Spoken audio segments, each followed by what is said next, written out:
આવતીકાલે હિંમતનગર બંધનું એલાન છે। હુડાના વિરોધમાં આ બંધનું એલાન આપવામાં આવ્યું છે। હિંમતનગરના વેપારીઓ આ બંધમાં જોડાશે। એપીએમસીમાં હરાજી બંધ રાખવાનો નિર્ણય કરાયો છે। સંકલન સમિતિ દ્વારા બંધનું એલાન આપવામાં આવ્યું છે। શહેરના વેપારીઓએ આ બંધને સમર્થન આપ્યું છે। તો સાબરકાંઠાના હિંમતનગરમાં આવતીકાલે બંધનું એલાન આપવામાં આવ્યું છે। હુડાના વિરોધમાં આ બંધનું એલાન આપવામાં આવ્યું છે, કારણ કે હુડા આવવાના કારણે કેટલાક ગામડાઓ જે છે એમાં ભળી જવાના વિરોધમાં આ બંધનું એલાન આપવામાં આવ્યું છે। હિંમતનગરના વેપારીઓ આ બંધમાં જોડાવાના છે। એપીએમસીમાં હરાજી બંધ રાખવાનો પણ નિર્ણય કરાયો છે। સંકલન સમિતિ દ્વારા પણ આ બંધનું એલાન અપાયું છે। શહેરના વેપારીઓએ આ બંધને સમર્થન જાહેર કર્યું છે।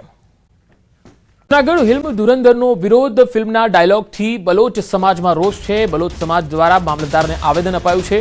બલોચ મકરાણી સમાજની દુભાઈ છે લાગણી। ગાંધી ચિંધ્યા માર્ગે આંદોલનની ચીમકી પણ આપવામાં આવી છે।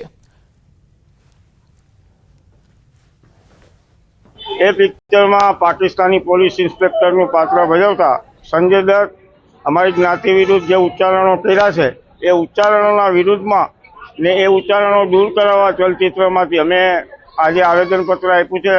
195 શરણાર્થીઓને ભારતીય નાગરિકતા મળી છે। નાયબ મુખ્યમંત્રીના હસ્તે આ નાગરિકતા એનાયત કરવામાં આવી। શાહીબાગ ખાતે આ કાર્યક્રમનું આયોજન હતું, જેમાં નાગરિકતા આપવામાં આવી। અમદાવાદ જિલ્લા પ્રથમ રહ્યો છે આવી નાગરિકતા આપવામાં। કુલ 1200 થી પણ વધુ લોકોને નાગરિકતા આપવામાં આવી હતી।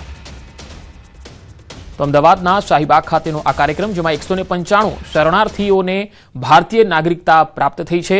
નાયબ મુખ્યમંત્રી હર્ષ સંઘવીના હસ્તે આ નાગરિકતા આપવામાં આવી હતી। શાહીબાગ ખાતે આયોજિત આ કાર્યક્રમમાં 195 શરણાર્થીઓને ભારતની નાગરિકતા મળી છે। અમદાવાદ જિલ્લો નાગરિકતા આપવામાં પ્રથમ રહ્યો છે। અત્યાર સુધીમાં કુલ 1200 થી વધુ લોકોને નાગરિકતા મળી છે। તો બે અલગ અલગ તસવીરો આપ જોઈ શકો છો। નાગરિકતા આપવામાં અમદાવાદ જિલ્લો સૌપ્રથમ અગ્રેસર રહ્યો છે। કુલ 1200 જેટલા શરણાર્થીઓ અત્યાર સુધીમાં ભારતીય નાગરિકતા મેળવી ચૂક્યા છે। ભારતીય નાગરિકતા આજે મળી છે। 195 લોકોને આજે દીપાવલીના દિવસના જેમ આજે એમના ચહેરા ઉપર ખુશી હતી। સૌના ઘરે આજે ખુશીનો દીપ પ્રગટ્યો છે। જંગલ વિસ્તારમાં આવેલા ખેતરને વન્ય પ્રાણીઓના ત્રાસથી બચાવવા ખેડૂતે અનોખો પ્રયાસ હાથ ધર્યો। જૂનાગઢના એક ખેડૂતે પોતાની સૂઝબૂઝથી દેશી દીવાદાંડી તૈયાર કરી, જેનાથી ભૂંડ અને રોજડાના ત્રાસથી ખેડૂતને મોટી રાહત મળી। આ દેશી દીવાદાંડી બનાવવા તેલનો ડબ્બો, બેરિંગ, ટોર્ચ અને લાકડાના 2 ટુકડાનો ઉપયોગ કરવામાં આવ્યો। બેરિંગ રાખતા રાતના સમયે પવનથી ડબ્બો સતત ફરતો રહે છે અને તેની અંદર રાખેલો ટોર્ચથી ખેતરમાં પ્રકાશ પણ ફેલાતો રહે છે, જેના કારણે ભૂંડ અને રોજડા ખેતરમાં પ્રવેશ કરતા નથી। ખેતરમાં ભૂંડ અને રોજડાને આવતા અટકાવ્યા છે। ખેડૂતે નજીવા ખર્ચમાં દેશી દીવાદાંડી તૈયાર કરી છે અને પાકને નુકસાન થતું અટકાવવામાં સફળતા પ્રાપ્ત કરી। પહેલા ખેડૂતને વન્ય પ્રાણી ખેતરમાં ન પ્રવેશે તે માટે ઉજાગરા કરવા પડતા હતા, જેમાંથી હવે છુટકારો મળ્યો છે અને પાકનું પણ રક્ષણ થઈ રહ્યું છે। ડબ્બાને 2 બાજુ તોડી નાખી અને તોડી નાખ્યો અને 2 બાજુ પાખડા બનાવ્યા। એમાં નાખ્યો એક ખીલો, 2 બાજુ નટબોલ કરીને અને ઉપર નાખી દીધું એક બેરિંગ। બેરિંગના હિસાબે ડબ્બો ઠેરે રાખે, નુકસાની કાંઈ જાય નહીં। બત્તી તો આપણી હાથમાં હતી, એની બત્તી મેં મૂકી દીધી અને રાતે મૂકી દેવાની। હમે હાઈનમાં બત્તી મૂકી દેવાની, હવારે લઈ લેવાની। અને અંજવારું રોજડા ઉપર કે ભૂંદડા ઉપર ગમે એની ઉપર જાય એટલે રાતનું ગમે એ જનાવર હોય હાલતું, અંજવારું દેખે એટલે હાલતું થઈ જાય। હિંમતનગરમાં નવી નોટના બંડલ માટે કતારો લાગી રહી છે। 10 અને 20ની નોટનું બેંક દ્વારા વિતરણ કરવામાં આવી રહ્યું છે। બેંક ઓફ બરોડાની શાખા આગળ કતારો જોવા મળી। આધાર કાર્ડ ફરજિયાત સાથે આગ્રહ રાખવામાં આવી રહ્યો છે। આરબીઆઈની સૂચના અનુસાર નોટોનું વિતરણ પણ થઈ રહ્યું છે। ખંભાતના નેજા ગામે બનેલ અમૃત સરોવરની હાલત અત્યંત દયનીય છે। આઝાદીના 75 વર્ષની ઉજવણીના ભાગરૂપે 2022માં લાખોના ખર્ચે વડેચી માતાના મંદિર નજીક તળાવનું નિર્માણ થયું હતું। મંદિર આવતા દર્શનાર્થીઓનું કહેવું છે કે તળાવની હાલત જોઈને લાગે કે નાણાંનો બગાડ અહીંયા કરવામાં આવ્યો છે, આ સિવાય કાંઈ નથી। આશરે 6 થી 7 લાખ રૂપિયા આગળ ફાળવેલા અમૃત મહોત્સવના નિમિત્તે અમૃત સરોવર બનાવવા માટે પણ હજુ આ તમે જુઓ છો કે એ વખતે જે કંઈ પૈસા ખર્ચ્યા એનો અહીં આગળ ખાલી બગાડ થયો છે। અમારા ધ્યાને આપના માધ્યમથી જ આવેલું છે કે નેજામાં જર્જરિત થઈ ગયેલું છે અને થોડુંક બરોબર હાલત નથી। તો અમે તાલુકા વિકાસ અધિકારી શ્રી અને ગ્રામ પંચાયતના જાણ કરીશું અને તાત્કાલિક આમાં શું થઈ શકે એવું છે એ કરાવીશું. સુરતના 4 બાળકોએ મેન્ટલ મેથ્સમાં world wide book of records બનાવ્યો. કેલ્ક્યુલેટર, પેન કે કાગળ વિના જટિલ ગણતરીઓ કરી આ બાળકો સૌને આશ્ચર્યચકિત કરી દીધા. 7 વર્ષીય કિયાસ ઠક્કરે 90 દાખલા માત્ર 4 મિનિટ અને 53 સેકન્ડમાં પૂરા કર્યા, જ્યારે 9 વર્ષીય દિવિત દેસાઈએ 0.5 સેકન્ડમાં ફ્લેશ થતા 610 નંબરનો સરવાળો કર્યો. 11 વર્ષીય યુગ અગ્રવાલે 115 ભાગાકારના દાખલા માત્ર 5 મિનિટ અને 3 સેકન્ડના પૂરા કરી દીધા. ફન ડિજિટ્સ એકેડેમી દ્વારા અત્યાર સુધી કુલ 31 વર્લ્ડ રેકોર્ડ બનાવવામાં આવ્યા છે. અને અમારા 4 બાળકોએ અત્યારે જ લેટેસ્ટ રેકોર્ડ નવા બનાવ્યા છે.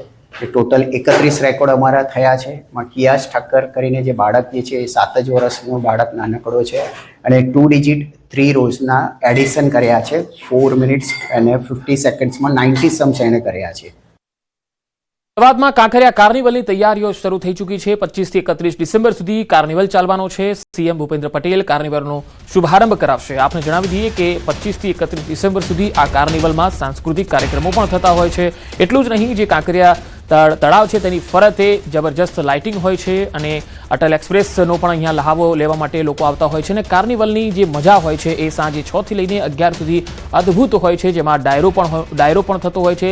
સાંસ્કૃતિક કાર્યક્રમો, નૃત્ય અને તમામ પ્રકારના પરફોર્મન્સ પણ થાય છે. અમદાવાદની વીએસ હોસ્પિટલની સ્ટાફ નર્સને એલજી અને શારદાબેન હોસ્પિટલમાં ટ્રાન્સફર મામલે વિરોધ જોવા મળ્યો. 1 ડિસેમ્બરથી તેમને હોસ્પિટલમાં હાજર થવા મ્યુનિસિપલ કમિશનરે આદેશ કર્યા, છતાં તેઓ હાજર થયા નથી. તંત્ર દ્વારા તેમને રજિસ્ટર એડીથી નોટિસ મોકલાઈ, તેનો પણ તેઓ સ્વીકાર કર્યો નથી. એલજી અને શારદાબેન હોસ્પિટલમાં હાજર થવાની જગ્યાએ તેઓ બળજબરીપૂર્વક વીએસ હોસ્પિટલમાં હાજરી પૂરી રહ્યા છે. વીએસ હોસ્પિટલમાં ઓછા દર્દીઓ હોવાના કારણે દરેક સ્ટાફ નર્સની 3 મહિને ટ્રાન્સફર થાય છે. સમગ્ર મામલે સુપ્રિન્ટેન્ડન્ટે કહ્યું છે કે આ મામલે મેયર અને મ્યુનિસિપલ કમિશનરને રજૂઆત કરી નિરાકરણ લવાશે. એ લોકોનો વિરોધ આવ્યો એટલે અમે હવે મેયર મેડમ અને કમિશનર સાહેબ જોડે મળી અને વચ્ચેનો કોઈ રસ્તો શોધી રહ્યા છે કે બે બાજુ આપણે તિજોરીને બહુ ફટકોઈ ના પડે અને કામ ચાલુ રહે. અને બીજી પણ કોર્પોરેશનની બધી જગ્યાઓ હોય છે, અન્ય જો જગ્યાએ જવા તૈયાર હોય તો એ રીતે કંઈક રસ્તો વિચારવાનું શોધી રહ્યા છે. મહેસાણામાં કપાસ ખરીદીમાં પોલમપોલ જોવા મળી. કપાસ ખરીદીમાં પોલમપોલના આરોપો લાગી રહ્યા છે. સીસીઆઈ સેન્ટરોમાં કપાસ ખરીદીમાં ભ્રષ્ટાચારના આરોપ લાગ્યા છે. વેપારીઓ અને અધિકારીઓની મિલીભગતના આરોપ છે. ગુજરાત કોટન જીનિંગ એસોસિએશનના સેક્રેટરીના આરોપ. કપાસ વેચાણ સેન્ટરોમાં વેપારીઓ માલ વેચે છે. વિસનગર માર્કેટિંગ યાર્ડમાં પણ આ વિવાદ સામે આવ્યો. ખેડૂતો પાસેથી નીચા ભાવે ખરીદી સેન્ટરોમાં કરે છે વેચાણ. અમુક વેપારીઓ હરાજીથી અળગા રહીને વિરોધ નોંધાવ્યો હતો. કે સીસીઆઈના 622ના પ્રમાણે લેવું જ પડે અને સીસીઆઈમાં અત્યારે અધિકારીઓ લોકો ભ્રષ્ટાચાર કરવા મળે છે કે ના પૂછો વાત. આજે સીસીઆઈની અંદર મોટા ભાગે વેપારીઓ જ કપાસ લઈને જતા હોય. 1400 થી 1450 રૂપિયાના ભાવે ખેડૂતો જોડેથી કપાસ લઈને વેપારીઓ 1500 થી 1550માં સીસીઆઈના જીનોમાં વેચે છે અને 622 રૂપિયાના ભાવના બિલ બનાવી ઉપરનો જે ગાડીઓ હોય એ અધિકારીઓ પોતાના ઘરે લઈ જાય છે. આ મોટું કૌભાંડ જે છે એ ખરેખર સરકારે ઉજાગર કરવું જોઈએ. મગફળી કરતાં પણ બહુ મોટું કૌભાંડ એ આ ઘાસડીઓમાં, કપાસની ઘાસડીઓમાં થઈ રહ્યું છે. આમાં સરકારે સતત જેટલું ઝડપથી જાગશે એટલો ફાયદો થશે.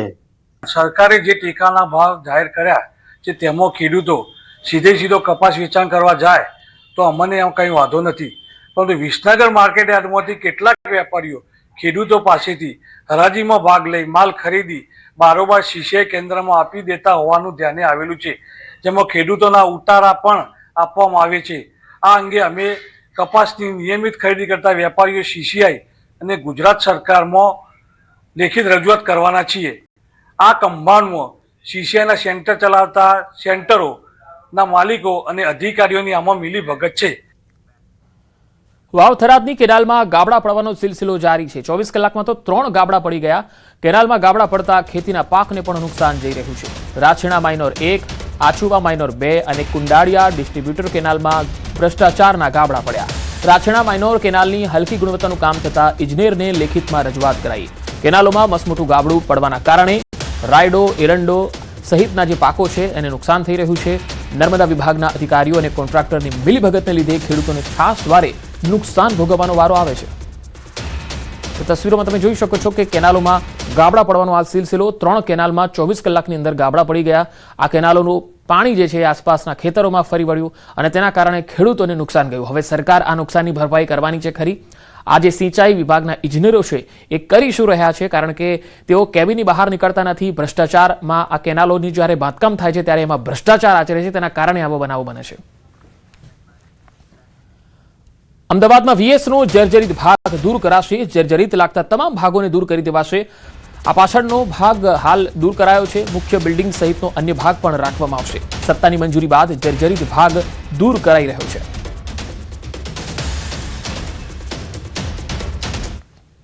જે મેઇન બિલ્ડિંગ છે એ બે બિલ્ડિંગ રહેવાના છે. જે CMHનું મેઇન બિલ્ડિંગ અને ટાવરવાળું 1 થી 6 માળા તે 3 બિલ્ડિંગો રહેવાના છે. એ સિવાયનો પાછળનો પોર્શન તોડી નાખ્યો છે.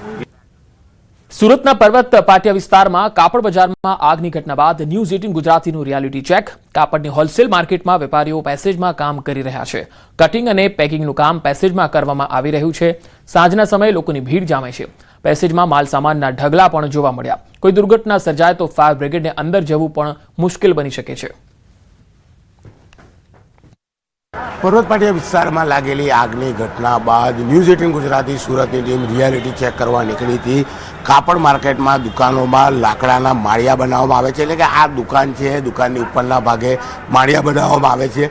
ફાયર સિસ્ટમ લાગેલી જોવા મળી રહી છે. પણ જે પેસેજ છે એ પેસેજને આ રીતે માલ મૂકીને કબજો કરી લેવામાં આવે. કદાચ આ તો ખુલ્લી માર્કેટ છે કે અહીંયા પાર્સલો બની રહ્યા છે. એટલે કે કોઈ પણ માર્કેટમાં જાઓ આ પ્રકારના દ્રશ્યો જોવા મળતા હોય છે. ક્યાંક દુકાનની બહાર ફોલ્ડિંગનું કામ ચાલતું હોય છે. એટલે કે જ્યારે આગની ઘટના બને છે ત્યારે ફાયરને જવું અંદર ખૂબ જ મુશ્કેલ પડતું હોય છે. કારણ કે દુકાનોની અંદર કામ કરવાનું હોય એ તમામ વસ્તુ બહાર વેપારીઓ દ્વારા કરવામાં આવતું હોય છે. અને જ્યારે આગની ઘટના બને છે ત્યારે તમામ લોકો આ પરિસ્થિતિમાં નીકળી જતા હોય. આ તો હોલસેલની માર્કેટ છે કે જ્યાં તમને ઓછું જોવા મળશે. પણ તમે જોઈ શકાય છે કે જે આવવા જવાનો પેસેજ છે તમામ જગ્યા પર આ રીતે વેપારીઓ દ્વારા પેસેજમાં કામ કરતા હોય છે. એટલે કે જ્યારે આવી ઘટના બનતી હોય છે ત્યારે સૌથી મહત્ત્વની વસ્તુ છે કે ફાયર અંદર જવાના ટાઈમે જઈ શકતા નથી.